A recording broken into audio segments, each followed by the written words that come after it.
Assalamualaikum. Usai disinggung Jokowi soal minyak goreng, Menteri Perdagangan perluas operasi pasar.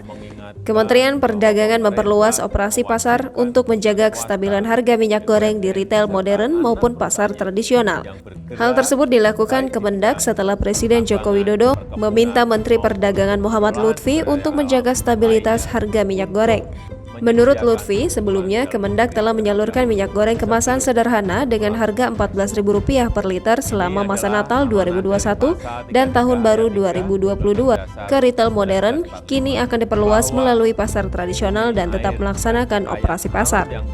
Penyediaan minyak goreng kemasan sederhana merupakan respon pemerintah terhadap kenaikan harga minyak goreng belakangan ini. Untuk memastikan keberlanjutan ketersediaan minyak goreng kemasan sederhana dengan harga Rp14.000 per liter, pemerintah akan menggunakan instrumen subsidi yang berasal dari Badan Pengelola Dana Perkebunan Kelapa Sawit. Sebelumnya, Presiden Joko Widodo meminta Menteri Perdagangan Muhammad Lutfi untuk menjaga kestabilan harga minyak goreng di dalam negeri yang terus mengalami peningkatan.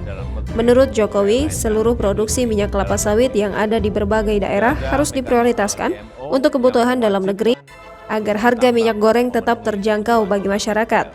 Jika harga minyak goreng terus melambung, Jokowi pun meminta Kementerian Perdagangan tidak ragu melakukan operasi pasar. Perusahaan yang tidak dapat melaksanakan kewajibannya untuk memenuhi kebutuhan dalam negeri bisa diberikan sanksi.